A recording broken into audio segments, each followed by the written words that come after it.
How you doing? This is tape 19 of the 1993 Shop Series, and this is a great picture. I think Ken Budensing took this picture of me. This was right after the concourse judging, and this, of course, was the ship Tradition that won the 1987 concourse. And what happened, I didn't have an air filter on the engine, and a giant bug the size of a penny had flown into the Venturi, shut the engine off in inverted flight. I almost killed Doug Taffender on... I was whipping it inverted. I ultimately took a choice between hitting Doug Taffender, hitting the other judges, or whatever the choices were. Wound up landing it on the tar. You can see I removed part of the rudder, and that, of course, was exactly the shape it got sanded into. The nose got destroyed, and the wingtip got destroyed. But being the tough guy that I am, and being I still had to fly a second flight that day to qualify, right on the field we did a repair, and we even had a little bottle of touch-up paint with us. And it was at best a memorable day. Now this is just one of the pictures that really inspired me to build a Red Baron, and of course I have that collection of Reno videos that I watch over and over and over. This is the real Red Baron before it crashed. Of course it is no more. I love the props. I love the plane. I love the lettering. I love everything. I love the canopy. Maybe, and we ever get to do Tsunami, and it's still on the back board. We really hope we're going to have the ultimate P-51 type stunner. Speaking of memorable days, this was a fella that had purchased this Nobler from me. And this, of course, was the Nobler that's on all the Nobler videos. 33.5 ounces, made out of all wood that you can't even buy anymore. And he was trying to fly in some turbulent air or whatever. I never even saw it happen. It just pancaked in, and that was the end of it. But he has all the parts, and we may be rebuilding this on a video someday very soon. This will be a good repair for people that want to see how to do this kind of a repair. Real nice canopy here. The guy's got sunglasses. He's got a magazine here, and a beautiful paint job here. No caption on the back of the picture, but that's a beauty. This was the original Killer Bee that was built in 21 days, won the 85 concourse. And you can see I had the filler coat on the wing and tail, and just was getting ready to do the body. Had it outside drying. This was an all night, every night. I've been 21 days. I don't think I slept more than 10 hours. But we did manage to win the concourse, and even got 5th place on a plane that at that point in time had very few flights on it. Kind of good memories now when you look back. It's a lot more fun looking back than when you actually have to do this stuff. This is kind of a faded out old picture, but you can see this is the original. This is the one. This is Larry Scarinzi's Trident. This is at one of our club banquets. And Larry, of course, is back in the hobby. We'll expect to see him at Tucson, and expect to see him either do well or win or crash or something. He's been bugging me every day for paint help. Larry, go win the thing already. Now, this picture really doesn't do this justice. This is a Mike Dietrich Cobra. Of course, we have kits for the Cobra in stock now if anybody's interested. And this is really a beautiful plane. If you could see this in real life, you could appreciate his workmanship, the quality, and it's a super light model. If I remember right, this one had a Tiger 46. Beautiful airplane, Mike Dietrich, Erie, PA. Richie Tower's old F-105. This was a hell of a model, I remember this well. Nice paint job, too. Tom Dixon's Lark that he built for the nostalgia meet. In fact, I think he either won it or came in second. I'm not sure. Anyway, this was a heck of a good flying plane from all the reports I had. It's a plane called a Lark, and I think plans are available from Tom. I don't have plans to this. Here's the nose sections of Paul Walker's, let's see, this was the 89 plane.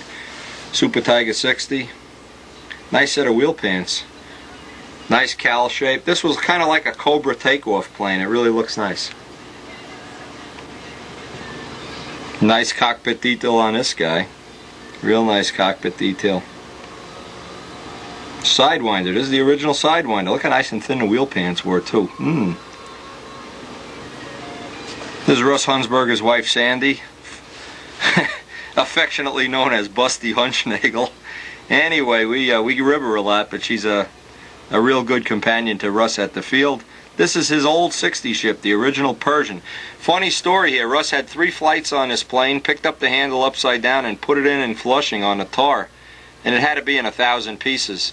And Stifle, Datavio, myself, and I think Russ too. 4 of us worked through the night, got it all patched up in the morning. And Russ was so tired he had to go right to work. He left at 4 in the morning.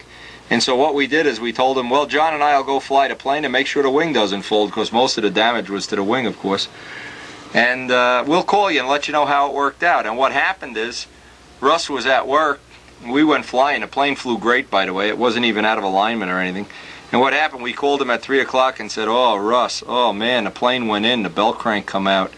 Oh, man, it's in the motor's broken in half and this and that. And we were just sitting on the other end of the phone, rolling on the ground, laughing hysterical. And Russ was on the other end, crying the blues, I guess is the best way to describe it. Anyway, we had fun with him, and we told him it was the truth. It flew well. And he still has this plane, by the way. Still flying it. He converted this over to a 51 ship last year. This is Dave Midgley, and one of Dave's pet sayings is, you know, you can never build a stunt ship too big. Hey, Dave, that used to be my saying, anyway. Anyway, that's from the air show, and we're going to get right into the video. We got projects on the table to work on.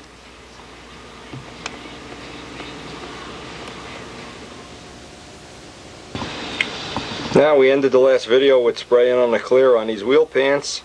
They've been drying a few times, and we'll probably just get into a little bit of buffing them out, a little bit of cleaning them up, and assemble them and get them on the plane and see.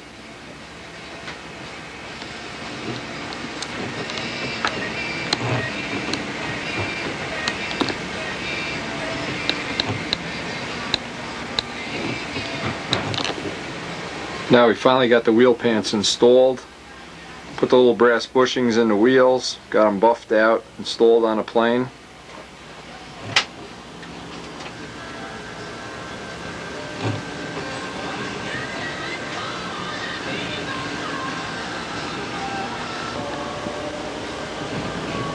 You know, we got the look, we have the gear perfectly parallel to the body, at least at this point in time. Got the right angle on everything.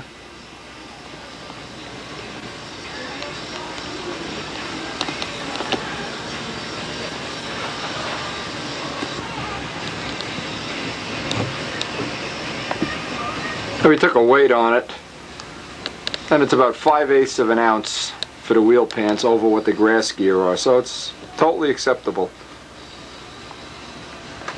And I really like the way this came out. I really like the look. Seems to look, you know, and this is what I do. Again, I do this constantly. I'm sure everybody does. Make sure the wheel pants are parallel to the body and all that stuff. Get a little look at what this puppy's going to look like when it's flying.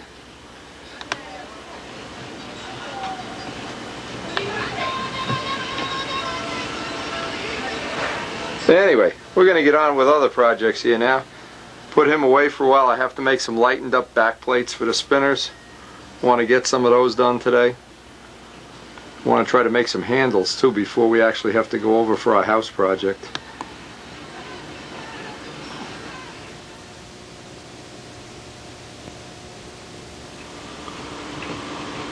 Now with the wheel pants finished, today's project is going to be to work on making up some custom handles.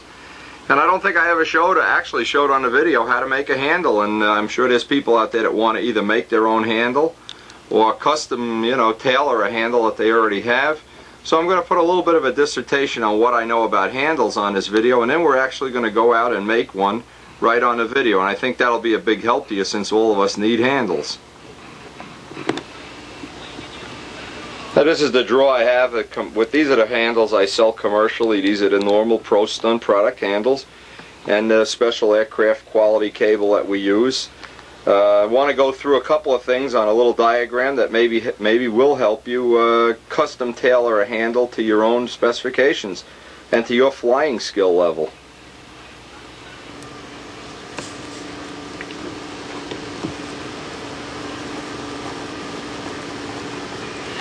Now I started making handles commercially in 1986, and the first thing I had to do was decide on which type of handle I was going to make.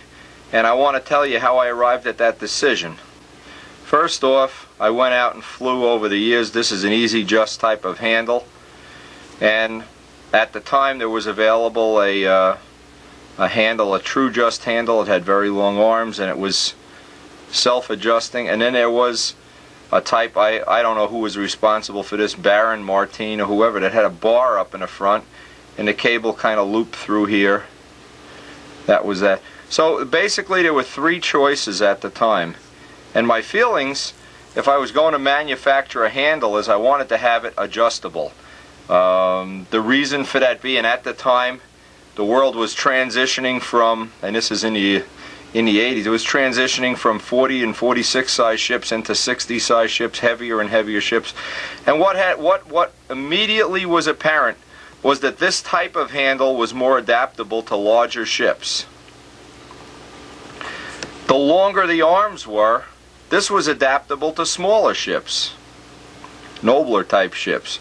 Okay, and this type, whenever I got the handle for my hands, and I'm about a 200-pound person with a normal size hand, whenever I got this handle adjusted the way I wanted to, this bar was rubbing my knuckles.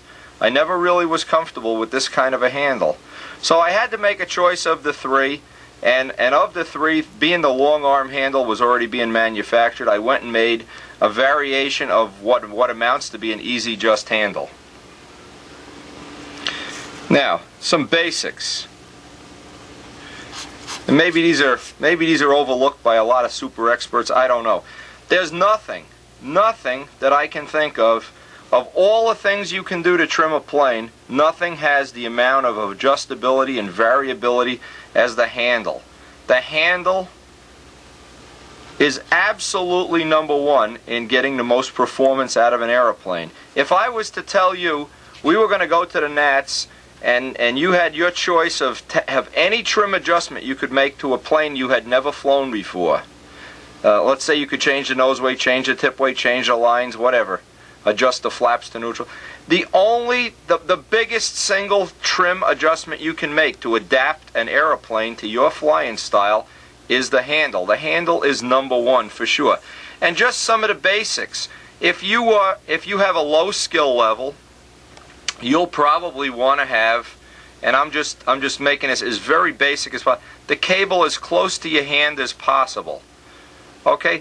As you get to be an advanced person and you can have a higher skill level, you'll probably be more comfortable around the middle settings. And as you get to be an expert, now you can use the full range of control. So let's assume the plane is trimmed and turning normally. You can use, of course there's a point of no return, but this is just a basic thing. This is going to make the plane easy to fly. This is going to make it somewhere in between. Let's put a tweener. Good name. Somewhere in between. And when you're an expert, this is going to make the plane relatively hard to fly, but it'll have a fantastic corner. Okay? So the first decision here, assuming everything else is equal, you want to decide what is your skill level and where is your starting point. What's the skill level and what's the starting point? And obviously when you're in the expert ranks, what you do then is go for maximum performance at all cost. This is the hardest of all things to do, is to get that maximum performance at all cost. Now given that, now you have a starting point. Every handle, it should have some adjustment. Given you're going to have a starting point, what you want to do, and we've done this on a previous video to show how to adjust the arms longer and shorter for unequal turns, so we don't want to redundantly go through that again. But what you want to do is start out, and this is why we're making a new handle today. We're going to make up 2 new handles if we have the time. And we'll start pretty much in the middle setting of 4 or 5 adjustments that are available. We'll start in the middle with, let's just assume the spacing is going to be about 4.5, 4 1/4, but we have room to go wider and closer. But here's the important thing now is we want to make, and this is a custom handle now, we want to make this part of the handle so our fingers fit in here, and we're going to actually carve what I call a pistol grip into the handle, and I'll show how to do that on the video. And this is to custom tailor When you custom tailor a handle to your own hand, what you have to do is lay your hand out. And when I make a custom handle, I pretty much get a Xerox copy of a person's hand, measure it at the knuckle, and then I make the handle just a little bit smaller. I would measure this distance, and I would make it maybe 1/8 of an inch smaller, so that I have a tight squeeze. In other words, you never want to have a handle that's like this, and your hand fits here. Okay, because what happens is the next time you pick it up here, the next time you pick it up here, and you're always changing neutral. You want that hand. A number one tip I can think of if you're going to make a custom handle for an expert level flyer is it has to squeeze your hand tight. It can't be, and a pistol grip is always the best way. Now I make pistol grip handles. If you want one, they're $40, and I need a picture of your hand. I can't make it without a picture of your hand. Okay, I need to know roughly how much you weigh too, because there's a direct relationship between the weight and the relative spacing of the knuckles. So if you're around 200 pounds, you can just say, send me a windy handle. But anyway, it's not to sell handles here. The point is we want to have a tight fit. Let's get this, because this is really critical stuff, and this is stuff you're not going to read this in magazines, believe me. Critical tight. That's got to be almost an uncomfortable tight. And then what I'll do is at the last second, because I made it a little bit tighter, I'll just Dremel it out, Dremel it out, Dremel it out, Dremel it out until I have a tight fit on my hand. Now, that's going to mean that I've locked in that handle to that plane. And this assumes one thing. This is an expert level thing, that you're going to have one handle for one plane. You're not going to switch one handle, run over, adjust the cable for the twister, run over, adjust the cable for the ringmaster, run over and adjust the cable. You're going to have one handle for one plane. It's going to be a tight fit for your hand only. It's not going to fit Joe Fatso or Larry Skinny. It's going to fit you. So this is a custom thing. Now this is like in skis when you get a set of custom boots, custom bindings that fit you. This is an important thing. This is an overlooked thing. Having the cable adjustable up and down for a trim feature, absolutely impossible. Being able to saw the arms off a little or add a little bit to the arm to make it turn equal, absolutely impossible. Nothing. There is absolutely nothing that you can do to that airplane that's going to make it fly in a different mode, change the trim of the plane, than adjusting the handle. If you went out to the field and all you had was one handle and one cable setting, and that was all you could do was adjust neutral, you are never going to reach the full performance of that plane. Believe me, anybody that's a super expert fools with handles constantly. Also, another way I used to do this, and this used to be old technology, is I'd have a test handle that didn't even have a finish on it, and I'd have all kinds of adjustment, and I'd go out and fly the plane for a month and find exactly where I wanted these cables to be. I'd move them up, move them down, move them up, move them down. I'd exactly find where I wanted them to be, and then I'd go home and make a permanent handle to that shape. Now, another thing, if you really get radical, is when you're trying to make a plane, and I haven't covered this yet, when you want a plane, you can put some offset into the handle, and you can offset it both ways, of course. Now, this is for a plane that doesn't turn up as tight as down. This is for a plane that doesn't turn down as tight as up. You can offset this up to about 15 degrees to get that maximum amount of trim. Now, many times I've gone out to the field with somebody, and we've gone to fly a plane. And we've gone out there, and somebody would say, "Oh, Windy, fly my plane. Tell me if you can straighten it out." Boy, it flies terrible. It has no corner. And when I go out there, I find out that the cable spacing is in here. And just by moving the cable spacing out maybe 1 or 2 notches, all of a sudden the plane has a corner like Paul Walker's plane. But if a person doesn't know this, if nobody has taken the time to explain it to you, and again, I really can't even go back into all the magazines. I have thousands of magazines here and ever see where this was explained properly. This is a tremendous trim feature. All of a sudden now the plane has a corner you can't believe. It's unbelievable. By the same token, and I'm trying to oversimplify this. I mean, anybody can interpolate this down that has any real understanding of stunt. You have a person who can't fly. They have a twister, for instance, and they have the cable up here for whatever reason, and they run it. "Oh, this plane doesn't fly level. Oh my God, I got 4 ounces of nose weight and a stock muffler. It still doesn't track right." You move the cable in here, all of a sudden it tracks like it's on rails. But you have to know this. You have to know how to vary this. And on the previous video, we covered how to take care of unequal turns. Let's talk about, let's get the plane to turn properly. And the way you do this, there's a simple way to do this. It takes time. You run out and you find, let's just make a quick little plane here. You find the CG that you intend to fly at. Now, Paul Walker's plane, if you build an impact, he shows the CG to be at about 25%. Okay, a Pattern Master balances at 15%. So you want to start absolutely with the plane balanced where it shows on the drawing. This is a critical thing. Get it balanced where the designer decided that this is where that plane should fly. And now, once it's balanced accurately, go out with the handle and put the handle in the middle. Because now you've got the designer's best feeling for where the CG should be, and you've got an in-between skill level thing. Now, if you feel the plane is too touchy, you can move it in a little. If you feel it's not touchy enough and it doesn't have a good corner, move it out a little bit. But without this ability to vary this, you're almost sunk. What happens to a lot of people, and they really get screwed bad, is they go out with one handle. Let's say they have an Easy Just handle. It has one cable spacing. Okay? And what they do is, now the plane is too touchy, so they start at a nose weight. And they put bigger nose weights and more nose weight and stock muffler, and they can't get it to track. When if they just move the cable in, it'll track like an arrow. Now, another thing, most expert level people have a line reel with a set of lines, the clips holding the lines on it. They use large reels, almost everybody, in fact virtually everybody. I don't know anybody uses small reels.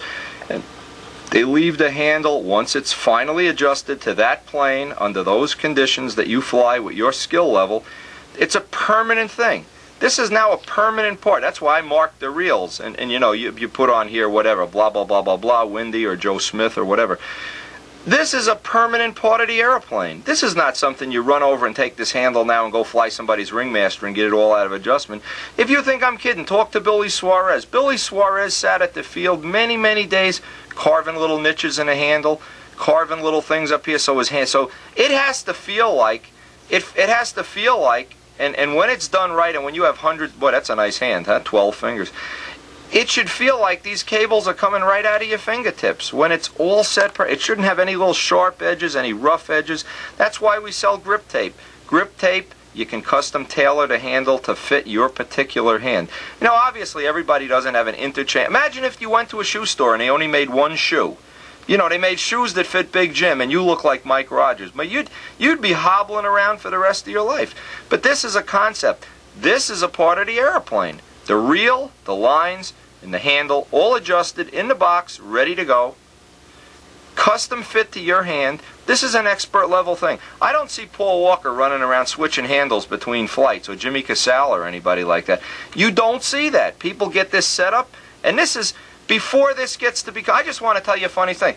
I've gone to a contest, okay, and I've seen, and I think it was Suarez. He busted a line clip or a line or a wire or something. Well, heck, the next flight you fly, you're very uncomfortable, because even if this is off a couple of thousandths, you just don't have it. It really is a critical thing, and I can't emphasize how critical, once that's set, that package, that never changes. Now, what I've done as I've gone to the Nats is I've gone out and I've got my set of lines. Okay, in this case, I like to have a set of solids and a set of braideds all set up. So I'll get a handle and a set of lines, handle and a set of lines. Okay, and this is generally what happens. If you're flying a bigger than 40 ship, you'll have a set of 018 braids and a set of 014 solids. Okay, the solids, let's just make an example up, are going to be 69 feet. 018s, to be that you can switch without feeling a change in the plane, this should be about 67 feet. Roughly 2 feet shorter to make up for the thickness of the lines. Now the trim of the plane doesn't change. Now if you get to a rainy day, whoops, you can just put the 018s on and fly the plane. Handle's already adjusted ahead of time. It's not like you go to the field, oh, let's get the handle. Fly it, get it adjusted, get it really fit. Now put it away. Fly it, get it adjusted, put it away. Now go to the field. On a nice Saturday, the air is good.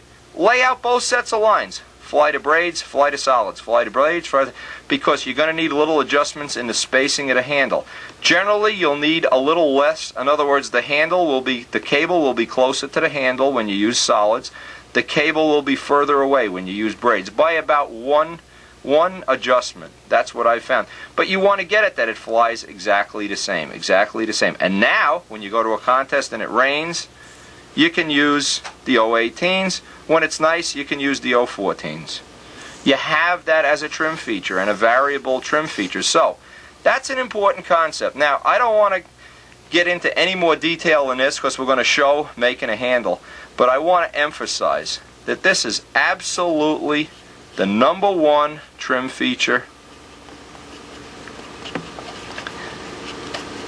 It's overlooked. It's overlooked by everybody except possibly the top level experts.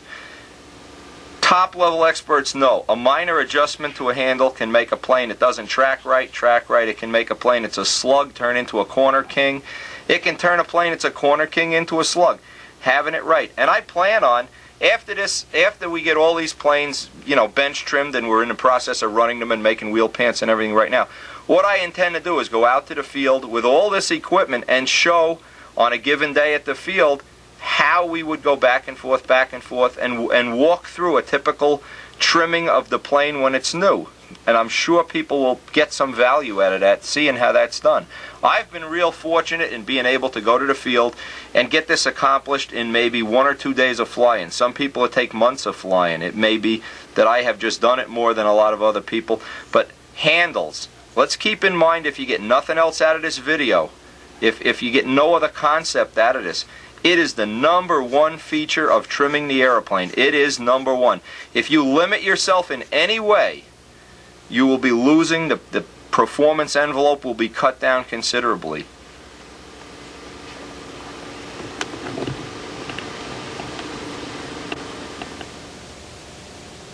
Now, having done the mail today, I want to pass on a couple little photos here that came in the mail today. This is Lee Self of Bozeman, Montana.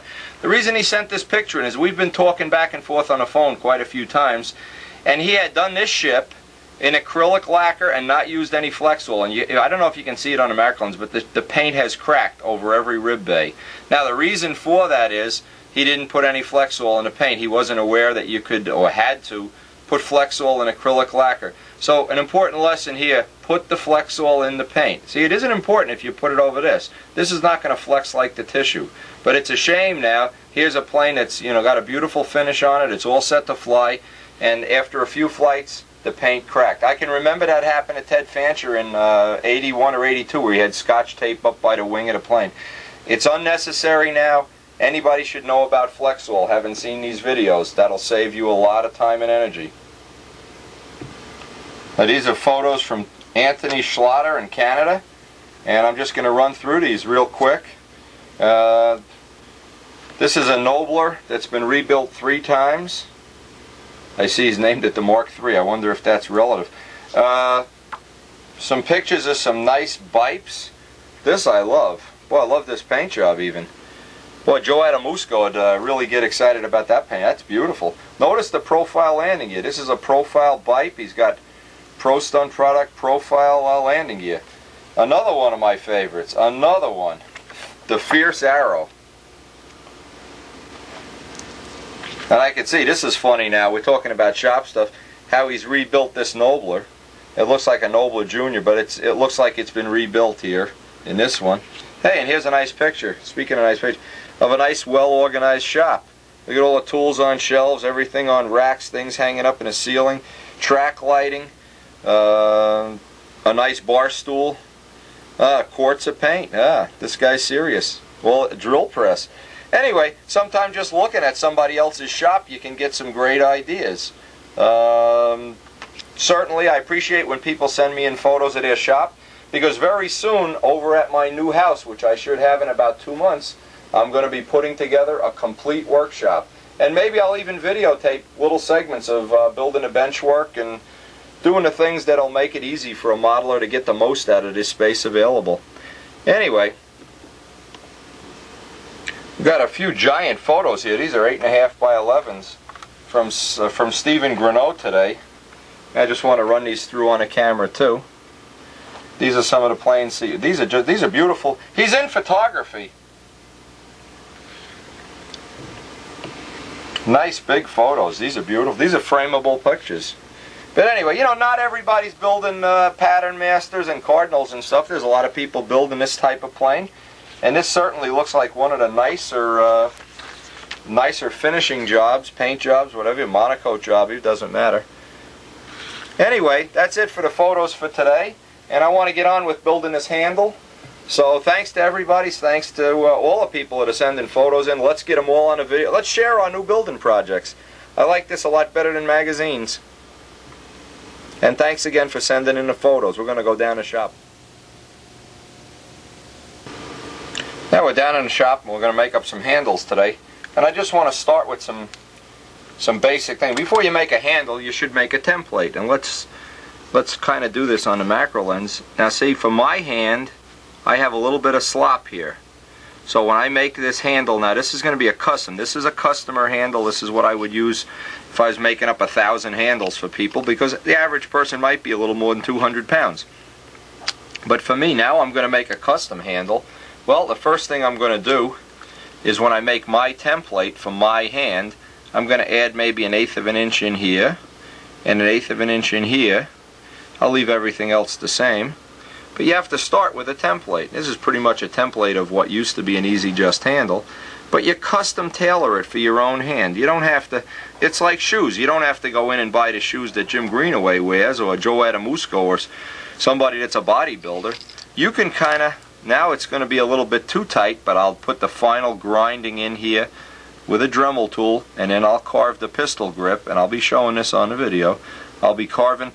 Now, carving a pistol grip, carving this custom, it looks like a lot of work, and the first time you do it, it probably will be. But you'll notice, after you do one, and this kind of will look like this when you're finished, after you do maybe 2 or 3 handles with a pistol grip, you'll be able to do these relatively easily. It won't be a big monster job. So the first thing we're going to do is start off with that template in mind. Now you're also going to need a template, and you can see these are well used. I've made hundreds of handles with these templates. This will be the cutout for the adjusting screw, but this will still be number 2. I call this a number 2 handle. Now I also have an inventory, and I just want to run this by you because this is handy. You want to keep an inventory. This is the handle that was the final handle size I used on the Red Baron. You see I marked it. Okay, it fit my hand, and it had very short arms. Now notice, because we wanted to get a little more leverage, see, they're about 1/8 of an inch shorter. So this would be a handle that would give you a tremendous power steering feel. It'd almost be no effort to turning the plane. That was for the Red Baron. Now I have marked up for several people. I've made things like, here's a copy of a large Easy Just with the adjustments I made for a customer. Again, I keep a record. Now here's a typical thing you run into all the time. Okay, this is for a Magnum or a Cardinal with a 2.5 inch. Now see, these arms are longer than these arms. This would give you not only a tremendous resistance in corners, this might not even be any good on a big plane, but this would be good on a lighter plane like my 54-ounce Cardinal. A Magnum you could keep under 60 ounces. 2.5 inch arms would probably be just about right. And what I did over the years, I've made up, and here's one with 2 1/4, 2 1/2. Now this would be the Sidewinder used this. It didn't turn totally equally. The feel wasn't equal. Now I had longer arms, shorter arms, 2 1/4, 2 1/2. Okay, some of the things I made up. Now this is, I had made Mike Rogers a handle. Mike Rogers, I guess, is not that strong, and he wanted tremendous line spacing, like 6-inch line spacing. So I measured this off of his hand and made very short arms. That gave a good power steering. I think we made these handles up. I even have a couple of extra templates for Mike's handle here. We made these up strictly with the idea in mind. The plane was 83 ounces and Mike was only 83 pounds. Now you can see this handle. This was the latest. After I had put the 60 in the Sidewinder, it didn't turn equal, and I compensated by having a short down, a long up, offset for equalize and turn. This is how it wound up for the Sidewinder. I made Big Jim a custom handle. This is to fit Big Jim's hand. You can see how big Big Jim is. I almost put my feet there. I also made at one time these handles. I don't make them anymore because this was a problem. It was too weak and flimsy here, and it just didn't give the right feel. I did make a bunch of these in the beginning. I wasn't happy with the performance of that. I also made a bunch of these. Now this has the lines going back on up and down. What this is for a plane that doesn't turn very well up, but it turns great down when you've built a misalignment into the plane, and I of course have built misalignments in over the years. This will correct it. Okay, here's a special handle I made up, a 15-degree a gun grip for Bill Zimmer. This is the pattern I have for Bill Zimmer's handle, for whatever he was using it for that year. Okay, offset handle, another 1991 offset. We have them for every plane, every ship. Here's Mike's 1988 ship, the final handle on Mike's 88 ship. So, just to give you, this is the idea. You have to have this technology. You have to know where you are, where your skill level is, what your hand size is, before you can squeeze out that extra little bit of performance. So let's go back to our original drawing, and let's really firm up exactly, let's make a pattern of what we want to have here. And I'm going to, this is not critical, we're going to sand it all in eventually. And I'll make up the pattern. This is just, again, a rough thing. Rough it out, cut it out with a pair of scissors, and then we're ready for the next step. And what you're going to need to make a handle up is a piece of 1/8" light ply. One piece is usually enough. You're going to need a piece of cable. You're going to need a brass insert. Well, you'll just see the parts as we go along. When you think about $30 for a handle, there's about $10 worth of hardware on a handle when you count the cable and stuff. So you have $20 roughly for the labor involved, and if you think you can make a handle and it's hard to do, I don't think it is. It's just labor intensive, and I think everybody should be able to make their own handles.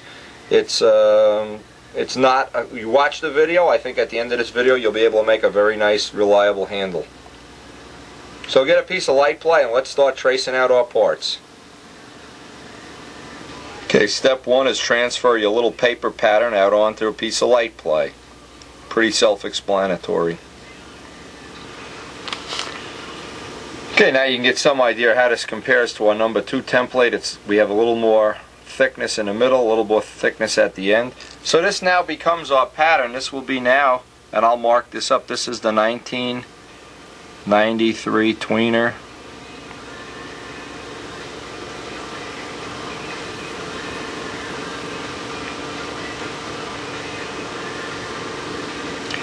And I'll keep this on reference. This now will join when I'm finished doing the handles. This will be my reference. I always mark the year, and I always mark the planes that this was developed for. And now this will go into inventory, so if in the future I want to duplicate this for a customer, bingo, I reach in, grab the template, and it's there. Now, a couple important things when you're laying out your handles. You want to get the grain in a plywood, 2 of the 3 layers of grain. You'll notice this grain goes this way, the center grain goes this way, and the grain on the bottom. There's 3 laminations. So you want the 2 laminations, the sides you can see, the grain going this way for handles. In other words, you want the grain going this way. If you put the grain this way, the handle will break in the middle when you go to pull test it. Okay, so first thing we'll do is take each one and we'll lay out all the pieces we're going to need. Now we're going to need, we want to try to make 2 handles, so we want to lay out enough pieces for 2 handles. And all it's a matter of doing is just going by and tracing it out over and over. Line it right up on the back, trace the next one out. Usually you can get 2 handles out of a 24 by 12 sheet. 3K rock.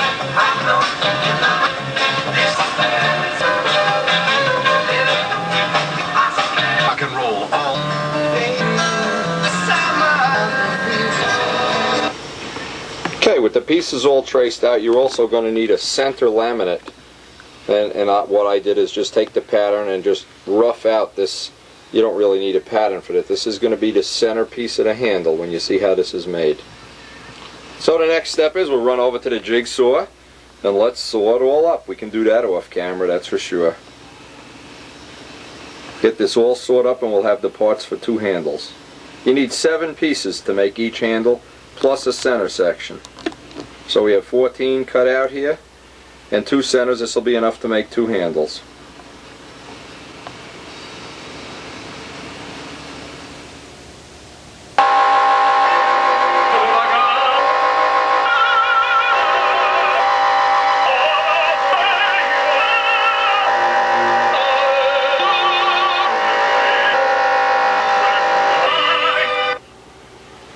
Now we have all the parts cut out. The next thing is get some 320 paper. Take each piece and get the saw edges off. Get them sanded down nice. And leave a little bit of the sanding dust on each piece. Take each piece individually, sand it down. Leave the sanding dust on. Don't blow the sanding dust off. It's not important that the pieces are really sanded to perfection, but you want to have a little bit of dust in here. And it helps kick off the CA. So one by one, I'll just take these and just get all the edges nice and round and just pile them up 7 to a pile.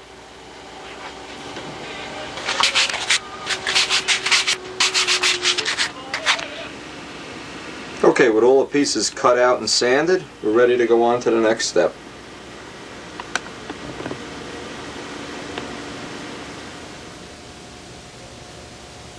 The first step is get a piece of, this is 32nd inch balsa wood, and the 1/8 inch, these 1/8 inch light ply center pieces, you want to take them some thick CA, and this is just to build up a little bit. You can put them on any place, by the way, just to get some thickness built up. You're also going to need, these are the pieces that come out when you cut the middle of the handle out. You're going to need a couple of these. These are just going to be scrap pieces for the ends of the handle. So we'll glue up a few of these. Again, none of this is critical. You don't have to make a big to-do about this. This is just to build up some thickness, because as we glue in the tubing is a little bit oversized. And we don't want to grind into the tubing. We'd rather just cut into this.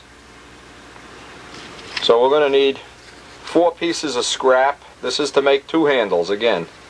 And if you're going to do this, you may as well make 2 at a time. It's not going to be that much work.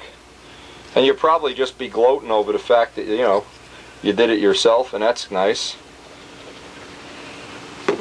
Certainly no secret to making handles. It's not like we want to corner the market on handle sales here or anything. This is one job I actually hate to do, is making handles. I would much rather be buffing paint out or doing something that's, you know, more to my liking. Anyway, glue that up and get out an X-Acto knife and cut it out. And cut those pieces out.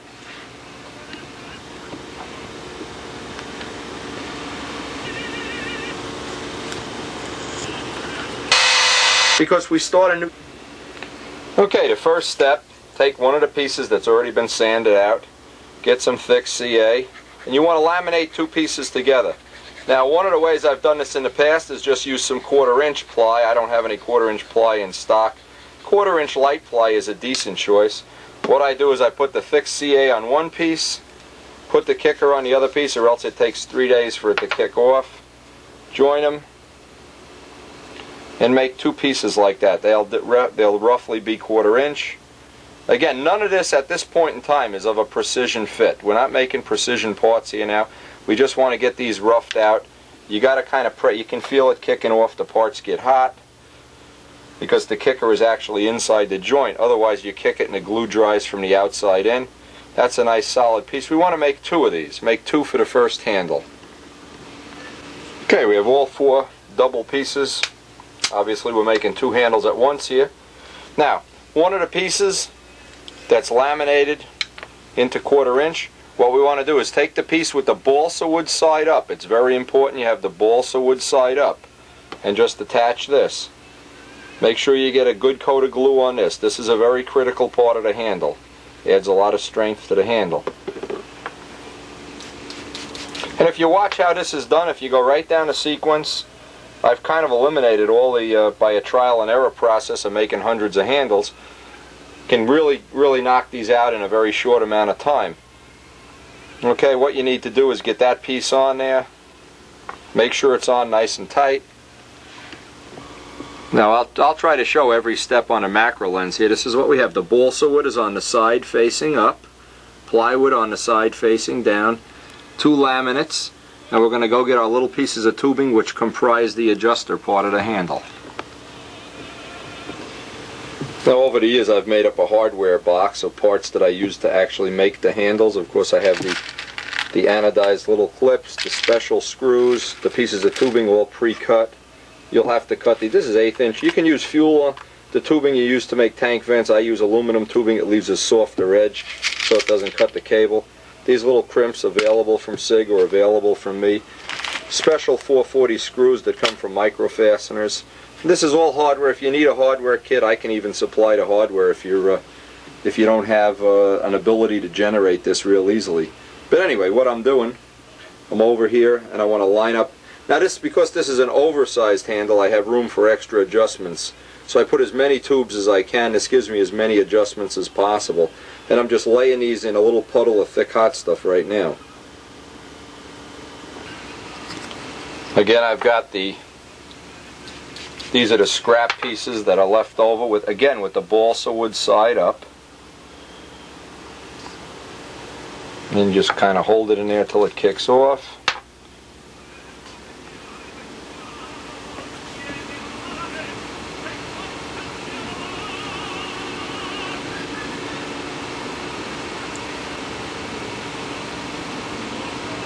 This kind of retains the tubing, a little bit of kicker, and we'll turn it over and obviously do the exact same thing to the other side. Now if you look at this carefully at this point in time, what you're going to see is that the tubing, the balsa wood is a little higher than the tubing. So what we want to do is go over to our table with a little piece of sandpaper glued to the table and get a totally flat surface on this. Now another way you can do this is on a belt sander. It doesn't matter, you just want to get it till you start to touch the tubes. So you get a nice flat lamination between this and the next piece of the handle. Again, I've worked out all these steps to what I think is the easiest possible way to do this. And obviously when you do 100 of these, or 200, you will find the shortcuts very quickly.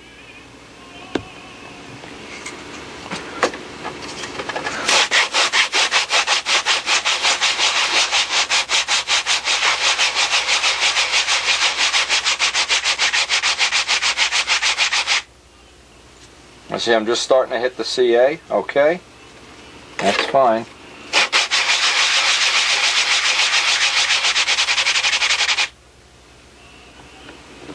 You can see we've sanded flat right down into the CA, right down on here. So we have one flat surface. Now all we have to do is glue the other 1/4 inch lamination right to it. And just do a little test fit. Now all this extra edge is going to get trimmed off. Make sure you have a nice flat surface. Pull it back. It's always good to leave the dust on. The dust helps kick off the CA. Don't take the dust away.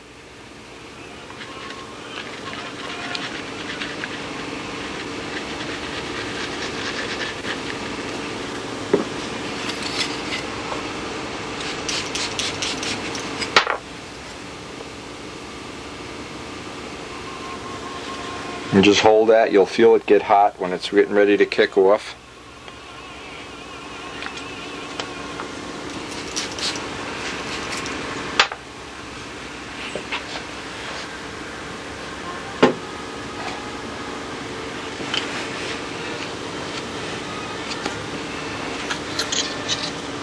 Okay, now the next step, we're going to go over to the jigsaw. We're going to trim off the edges, of course, and we're going to put a notch in here for the handle adjuster, the cable adjuster. You want to kind of get it in the middle. Make it a little bit bigger than it has to be so you can get in and adjust the cable without a lot of problems.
Now you can see at this point in time we've cut this notch in.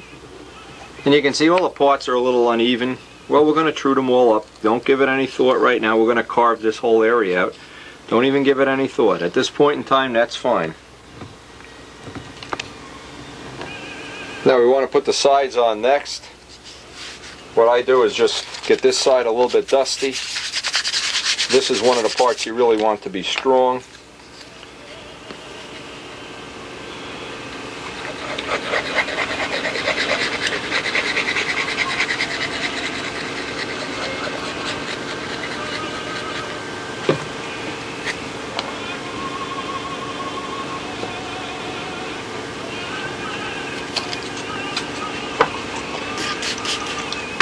I just want to make sure I have full glue coverage here. This part has to be strong. This is not going along for the ride. Now on the other side I'm going to laminate two pieces. I want to get in there with the Q-tips right now. And the part of it that this will just fuel proof it, the extra CA that's in there will give it a nice fuel proofing in case you get grease in there or whatever. Okay, on this side now we're going to glue two laminations. This is the side we're going to carve in for our hand, so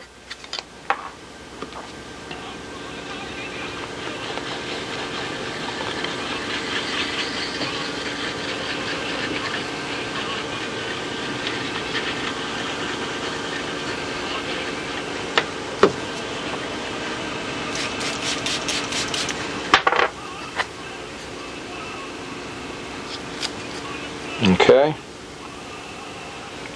Again, the parts are going to be a little sloppy at this point in time. Don't give it a lot of thought. I'm not going to go crazy trying to make them all even and everything. You're going to sand it all right down into shape. And there's a lot of hand sanding and hand finishing involved here.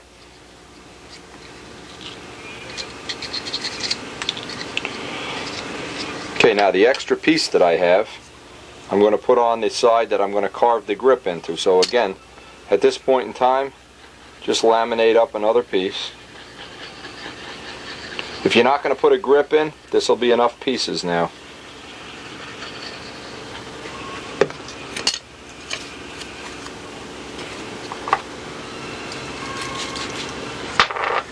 Now up to this point we've used all thick CA. There's no thin CA in the whole handle. But right now we want to get some thin CA to harden up the wood in certain areas. Around the cable tubing I want to harden it up. And in the back here where the little threaded insert, I should say, is going to go. Make sure it's all kicked off. Now you notice the handle is not symmetrical now. It's thicker on one side than on the other side. Okay? You need 7 pieces. Again, let's take a look at this. There's 7 laminations in this handle now, and it's pretty much ready for the carving and sanding operation. You have a notch in here, and we'll be putting in our threaded insert. We have a special drill. It inserts the little copper thread. Right now we want to do the sanding on this handle. Well, I'll do the other one so we can do 2 at the same time. I'll assemble the other one up to this point so we can be sanding 2 at the same time. I'll do that off camera.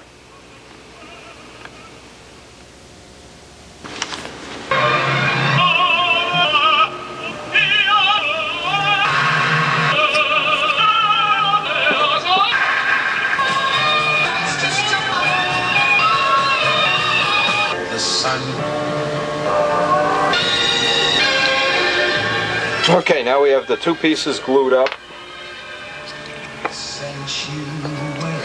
Make sure all the CA is dried on them. Okay, the next step is we're going to get the belt sander and get all these edges nice and smooth. Now I want to take a second out of our handle construction thing here just to mention something. This is the biggest antique I've ever seen. This is really an unbelievably old, antiquated piece of equipment. Tom Niebuhr graciously gave me this for free. But I've gotten a lot of use out of it. Like everything in his shop, it's not high-tech, but it really does build a lot of planes and a lot of handles. A countless amount of handles have come off of this belt sander. And at the point I want to make is you don't really need, although some people use it for an excuse, you don't really need high-tech equipment to do nice work. You know, certainly, you know, basic tools, basic equipment, but you certainly don't need anything too high-tech. to put out a nice airplane, a nice handle, or whatever. So what we're going to do is I'm going to hook up the shop vac to this to suck up some of the dust, and purposely, because I don't like breathing in the dust. And then we'll just even up all the edges of these handles using this belt sander.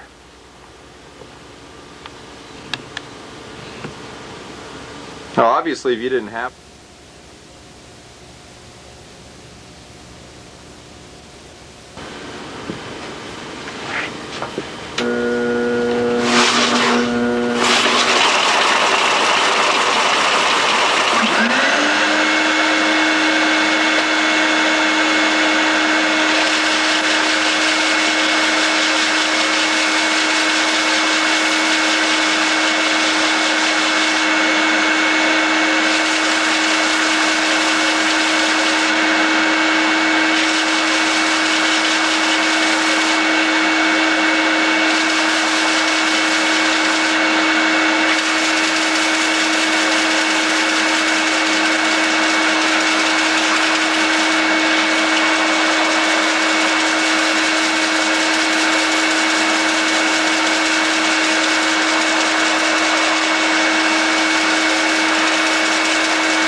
and you can see what we've done. Woo! We've rounded off and radiused, and of course this is really with 80 grit paper, a very rough job, but it does do a big part of the handle. And believe me, in the beginning when I started making handles, I didn't have a belt sander. I carved every one by hand. Now you can see in here we obviously cannot get with this belt sander. We're going to have to use a Dremel tool and a Dremel drum to do that. So I'll do the rest of this off camera, and then we'll do the inside part here and the carving of the pistol grip with the Dremel tool.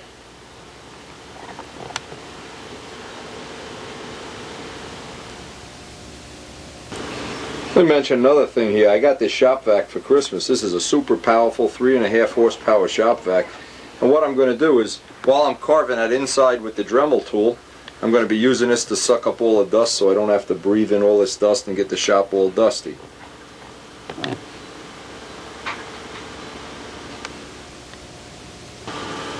Now we're just going to use the little sanding drum right on the edge of the Dremel tool with the cable, hang it up from the ceiling, and let the vacuumer try to pick up the dust as we do this.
Now I just wanted to show how you go back and forth, grab it, find a high spot, put it in your hand, grab it, find a high spot. You'll eventually just work. Now I'll work this out with dowels with sandpaper worked around them to get the final fit. I just want to get the basic roughening out with this, with the Dremel tool. So I'll do the other one off camera. Let's look at this up close, by the way. Now, of course, it still needs to be final sanded, and we'll do that with dowels and with sandpaper by hand. And I'd say that the sanding part of it is actually going to consume about an hour by the time I final sand everything down and get the shapes I want. Alright, so I'll do the other one off camera. But pretty much now you're tailoring this to your own hand. And see, I have a relief here for one part of my hand. And it's always this is a relief on this side and a relief at the bottom. And you find all these little things. What I used to do is actually go down to the field with the grip tape and put more grip tape here, less grip tape here, more here, less here, until I found a spot that was totally comfortable for me. But it's a lot easier to do it in the shop like this, especially on a day you don't.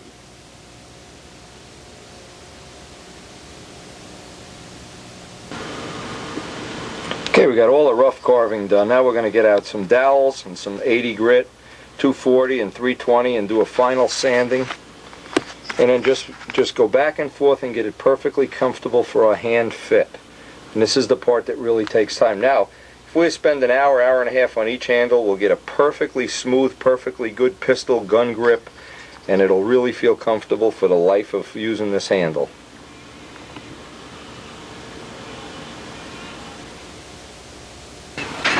I like to get some 80 grit.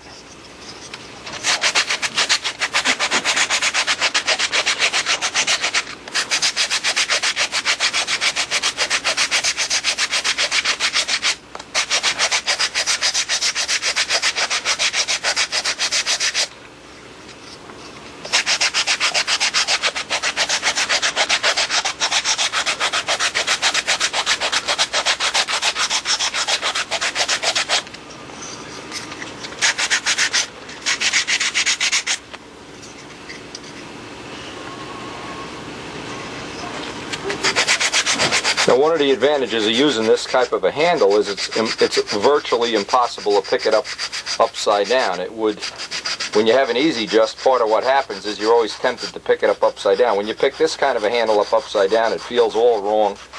It sends up a real red flag that you've picked it up upside down. That assumes that you've hooked it up correctly. I've seen people hook the lines up incorrectly. The handle's right, but the lines are on a plane backwards. But we always color code that with a little piece of red wire, so try to minimize the amount of times that can happen.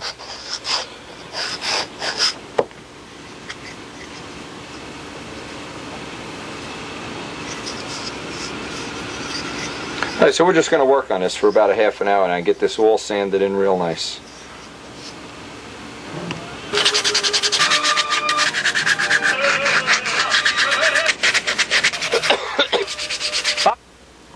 Now, after the handle is all sanded, you drill out a little hole in the back, and I insert one of these little copper inserts that has a 440 thread on it, and that's to allow us to pinch the cable with our little anodized piece of aluminum. It's a little cinch mechanism. Alright, there's what that looks like when it's installed. And I just put a few drops of hot stuff on it. Now, while I have the hot stuff, I soak all inside this little compartment, and I do all the end grain. All of the end grain here, so that when I go to put the acrylic lacquer finish on, I don't have it soaking in and it'll take 10 coats. I want to do it in 3 or 4 coats. So I do seal all the end grain with CA, with the thin CA.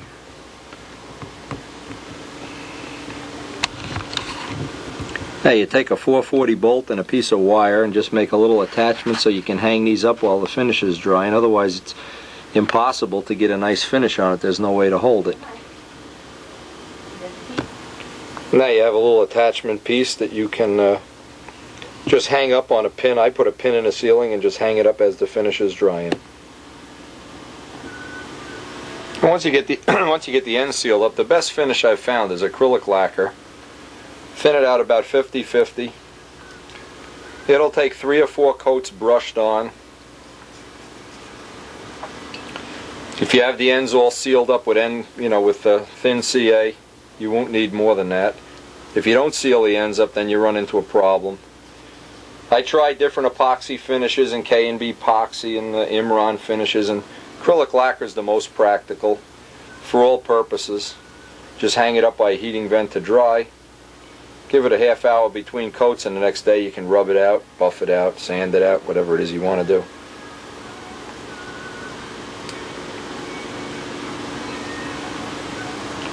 Now if you decide you want to put letrosets on these handles, what you need to do is put a couple of coats of clear on first. Because if you put letrosets on a raw wood, the thinner gets underneath and it ruins it. So if you decide you want to put your name or the name of your plane or, whatever, give it a couple of coats of clear, let it dry up, sand it with 1200 or 600, put the letrosets on just like we did with the line reels, and you can personalize it if you want. Now we have them sit up there by the heating vent drying, and we'll get 3 or 4 coats on today, and we'll pick this video up tomorrow with let's see, we'll finish this up. Well, we'll see when we get there. The snow is still coming down, so we're not going to do much outside.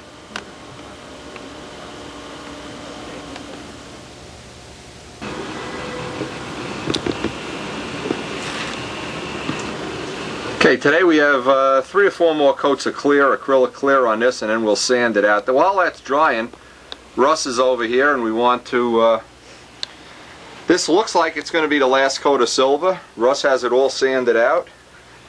And I guess we can put on a final coat of silver here. And then what we're going to do is, based on the weather, we have to make a decision based on the weather. You could wipe it all down here while we're waiting. It looks like it may rain. If it rains, we're going to try to do the trim first and do the masking, but we want to get the silver on, and we're going to kind of rush through this because we want to get the silver on and drying before the rain comes. And even though it's sunny out there now, they're predicting rain for this afternoon.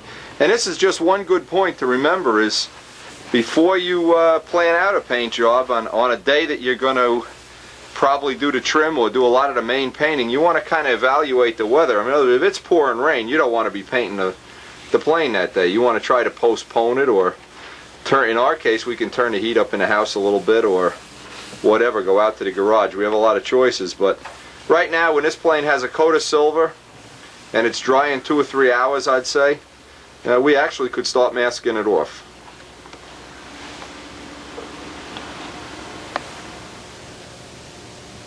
Sun wind? Yeah, we got as long as the sun is staying here, keep it in the sun. Give it the rotisserie job. We used to have a thermometer here. I guess the thermometer blew away in the storm. Anyway, you can see from across the neighbor's house the storm we just had. Half of the siding blew off the house and whatnot. We're missing some tree branches and missing up here. It's a thrill. Anyway, we do have what's left of this day to work on a plane, so that is an important little tip we use all the time. When you do have some sun, keep rotisserizing it. Don't let it sit in one position, or the sun bakes one area and the other area doesn't get baked. If you had a finishing friend and you could hook it up on kind of a barbecue rotisserie, it would be nice. But we did get the silver on this morning. We're going to give this about 2 or 3 hours to dry. In the meantime, we'll go do the mail, see if any good mail came in today. And then we'll start the trim job. We got all the candy apple colors mixed, and pretty much going to get into having a multicolored, multi-striped trim job.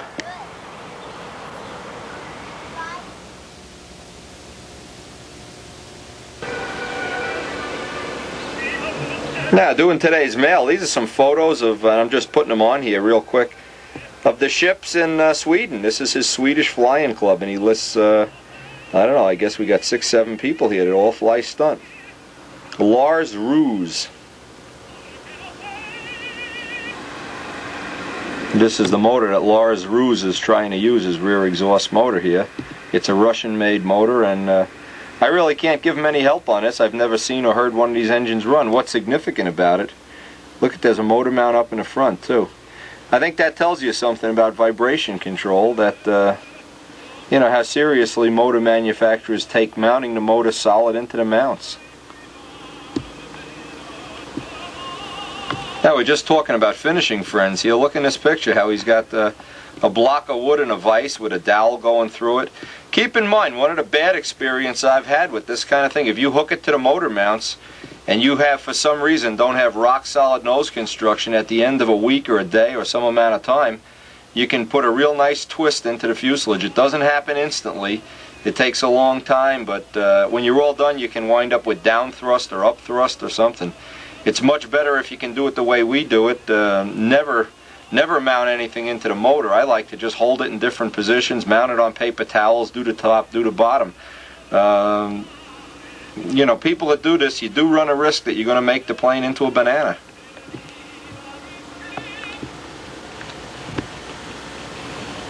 Well, we got all the silver on now. We're going to start laying out the trim with tape and start putting the clear around the edges. And maybe we get a lot of this on the video today. What'd this take, Russ? 3 coats of silver? Now we laid out what we want to have as the basic trim of the plane. And Russ is sealing up the edges here. And this is a part of the job that for me takes a lot of time because we're not working off a sketch. We're just working off of something that's in my mind's eye. And I have to, of course, get Russ's feedback on it. And we're going to pick colors and move colors around. And we have to get Sandy's approval. That's the hard part, getting Sandy's approval. Sandy, oh my God, Sandy and Karen jump all over us here. Tough customers. Yeah, tough customers. Anyway, we're going to start doing the rest of the taping off here.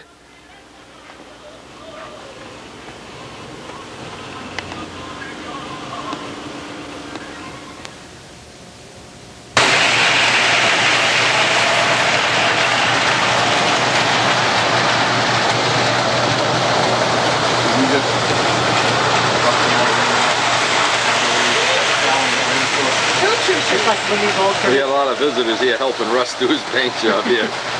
Where's Poopsie? Poopsie's even here today. I see his toys on the floor.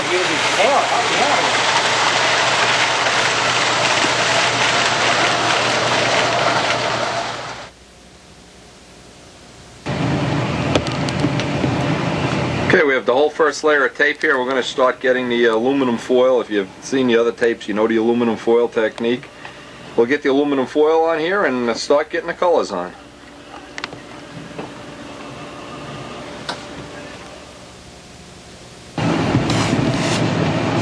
Okay, what you want to do is de-stickize the tape. We've shown this on a video before. Leave about 1/8 of an inch sticking out on the tin foil.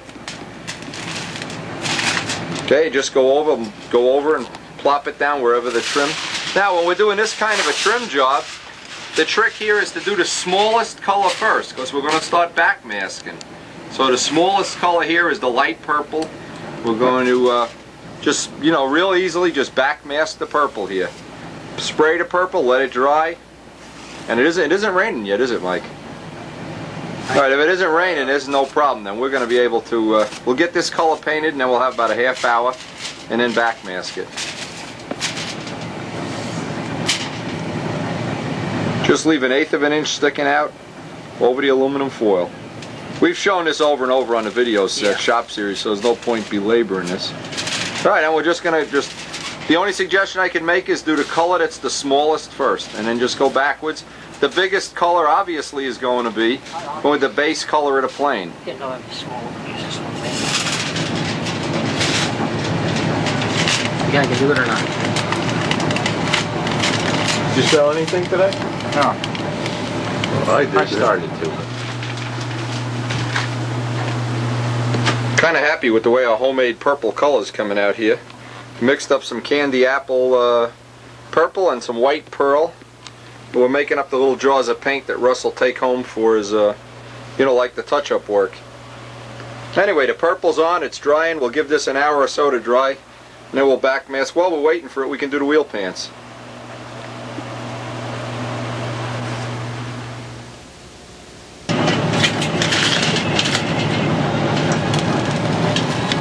Okay, after we have this dry in an hour, Russ can pull off all the paper and get ready to mask out the next color, which will be the blue. We shot the wheel pants just to check how we like the color. The color looks pretty good. Let's go take a look and see how they're drying up. Yeah, the wheel pants are drying up nice.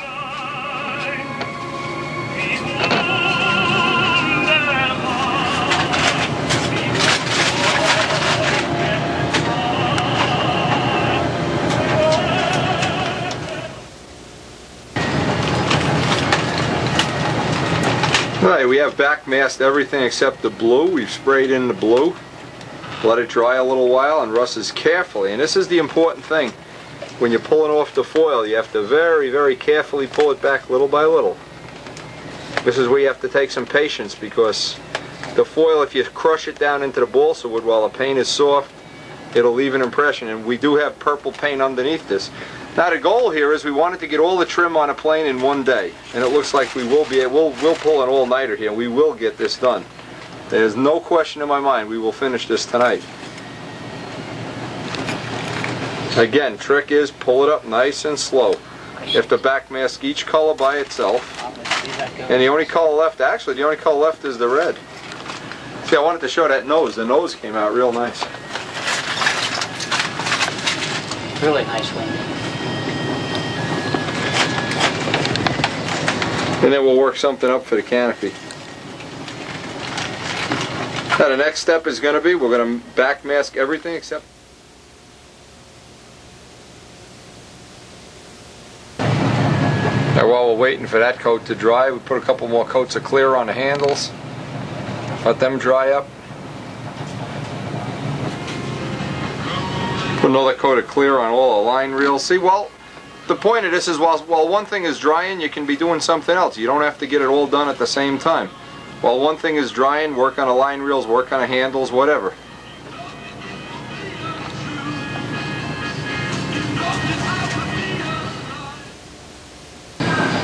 Now we got a little spot where the blue bled through the mask, and okay. Go ahead, Russ. We're using Gorham silver polish. You can't sand silver. If you sand silver, you ruin a job. But you can do Gorham silver polish, and just carefully, nice and easy, buff it right off. It'll go away. And of course, once you get it off, don't keep buffing the silver, or you're going to wind up where you need a spot to touch up. Now, most of the time, I don't know about this, we got most of this off. Just keep working on that little area. Most of the time, the Gorhams will take it right off. 1200 sandpaper if you get a big, thick, but then it scratches the silver. See, the idea is you don't want to scratch the silver.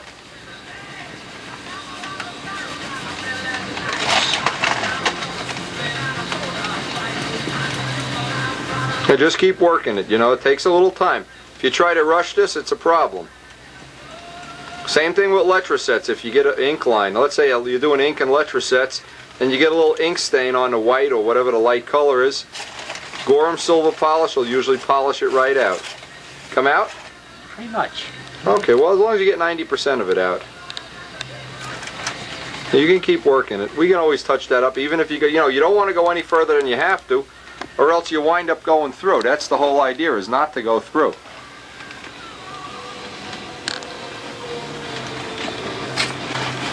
It's not too bad, Win. Alright, just get out as much as you can, and that's it.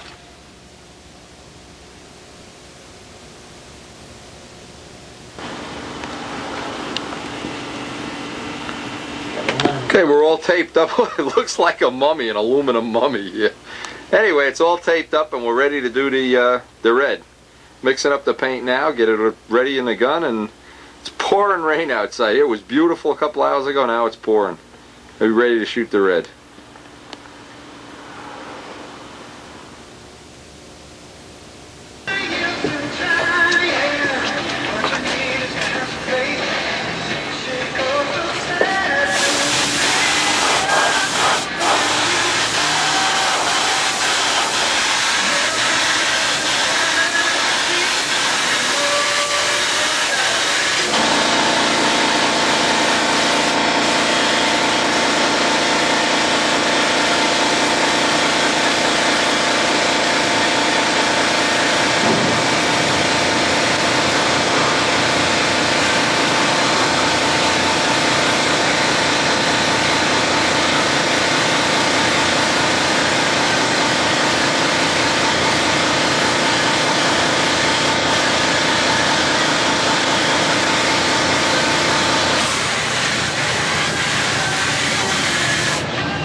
Now you notice we did the bottom first, just to get a feel for this paint. I put a lot of extra gold in this paint. This is my own mixture of gold powder and candy apple red.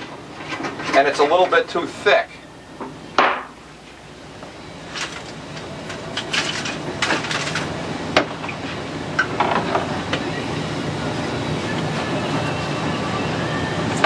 Now the way you tell, I want to show this on the macro lens. I'll show you how to tell if the paint, especially this kind, is too thick.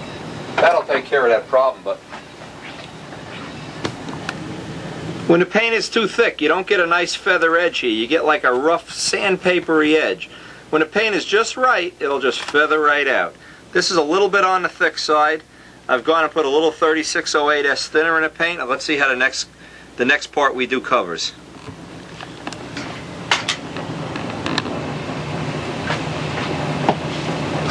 Now, you get a little extra thinner in the paint. You really should do a little test first before you go out and spray a part.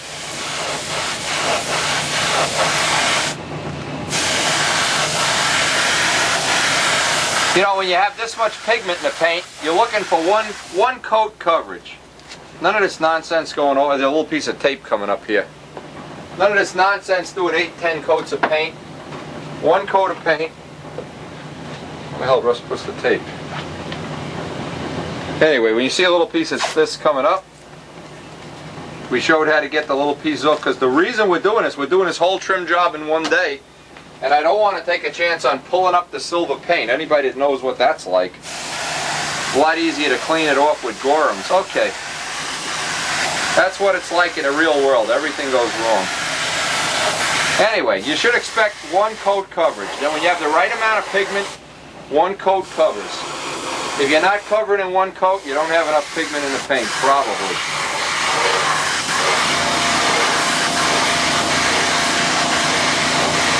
This is a real nice color. The gold powder and the candy apple make a really nice bright color. If you're looking for bright, that's one way to brighten up any color, is just add gold powder to it.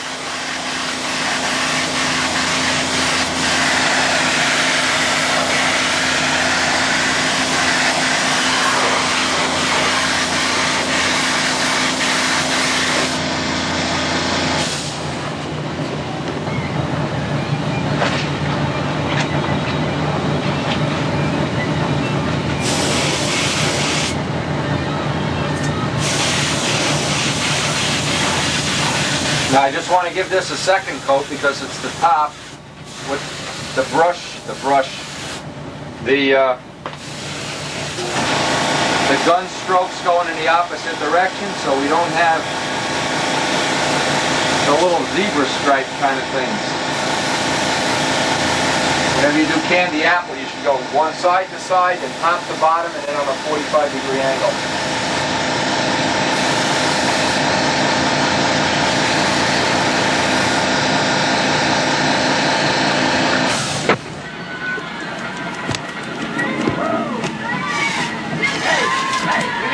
So the last color we have to do is around the canopy. All the other tape is off. And it's not much past midnight, so man alive, this guy's working me like a mule. Me! What a day. Me! Unbelievable. What a day. Yeah, we'll get it finished. Nice smoke break. Sleeve driver.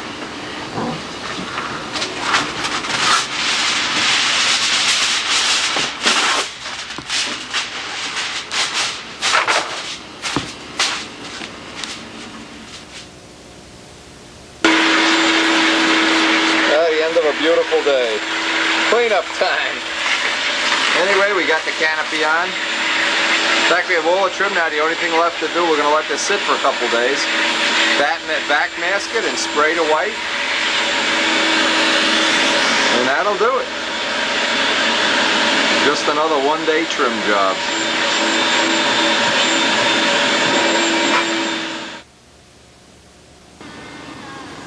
Now today the finish is all nice and dry on these, so we're going to pull out the screw, put the hardware and cable in, and do a couple other little things on the handle to get it ready. And maybe even get out there and cut some lines today.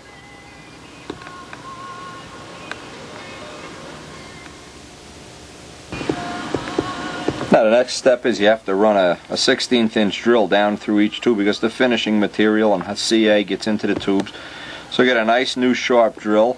and just run it right down each one of the adjustable holes, and then we want to countersink this with a 30-degree countersink so each one is radiused. It makes the outlet radius less sharp or less critical where the bend is. It tends to radius the bend instead of pinching it, and that's an important part no matter what handle you have, is to radius these little dimples. Very important.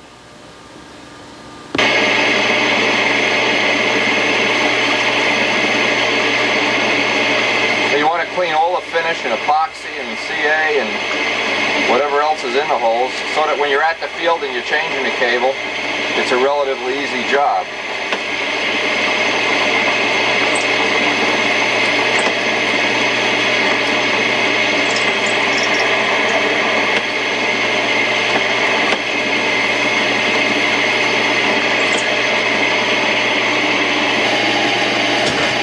Okay, this is a 30-degree countersink. Now just countersink in all the holes evenly, make sure they're nice and smooth.